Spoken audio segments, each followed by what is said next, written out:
Hello, fifth graders. In this lesson, we compared decimal numbers and we decided which numbers were greater than, less than, or equal to. You guys were really good at this. The important parts to remember from this lesson are using a place value chart or stacking your numbers so that the decimal lines up and the place values line up is really, really important to help you evaluate which number is greater than or less than.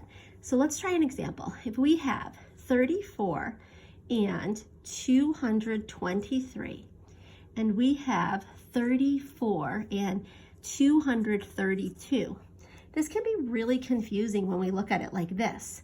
But if we use our place value chart, we can really see 34, 3 tenths, 4 ones, and 2 tenths, 2 hundredths, 3 thousandths.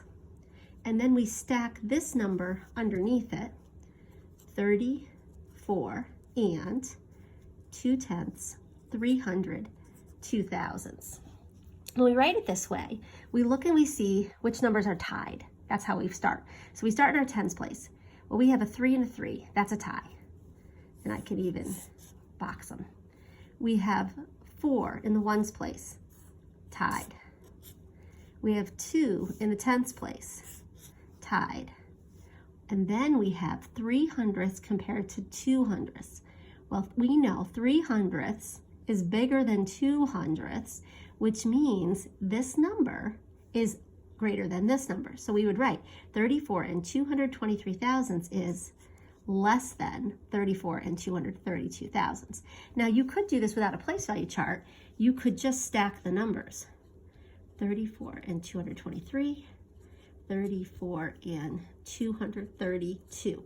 But it's really important to be nice and neat, to make sure you stack them up. You would say, these are tied, these are tied, these are tied.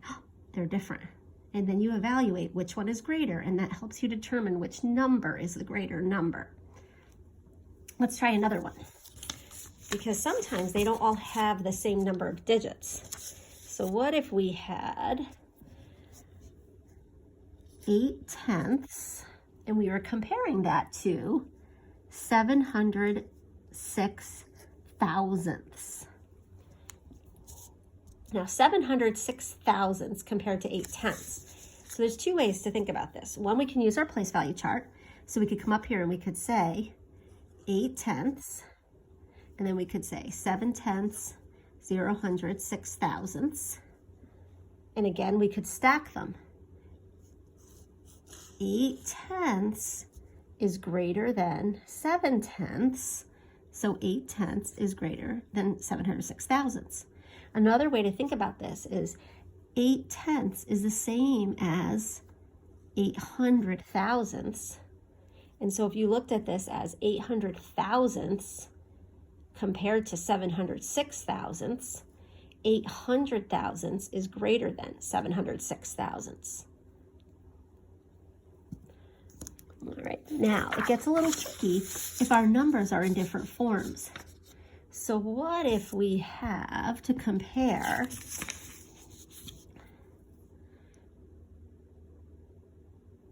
83 hundredths, 83 hundredths like this? Now this was tricky for some people because when you look at this number, they're written in different forms, but we could change them to be the same form, or we could fill in our place value chart. If I fill in my place value chart, I have 8 tenths, 3 hundredths. Here I have 83 hundredths. If I stack my numbers, 8s are tied, 3s are tied. These numbers are equal. Another example of this is if I had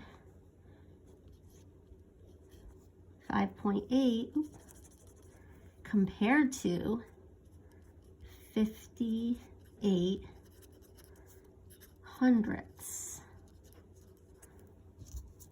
Really important to express this number in standard form to compare it, or this number in unit form to compare it. You want them to be the same form. I would rewrite 58 hundredths as 58 hundredths.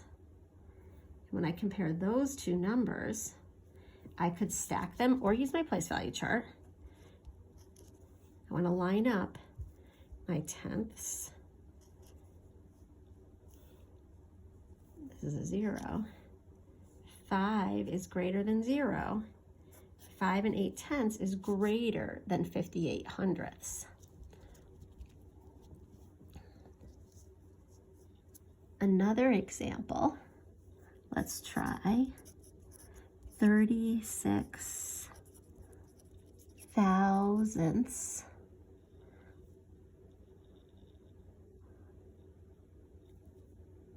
compared to 4 tenths.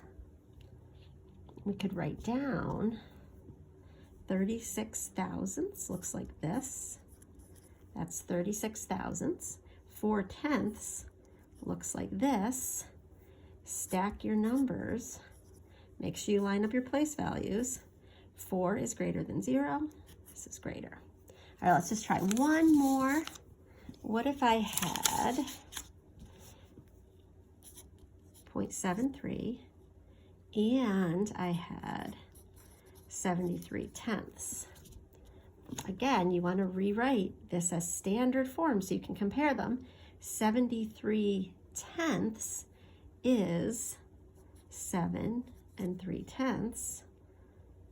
If you stack your numbers, line up your ones, line up your tenths, compare, 7 is greater than 0, 73 hundredths is less than 7 3 tenths. All right, I hope this helped you understand how to compare decimals.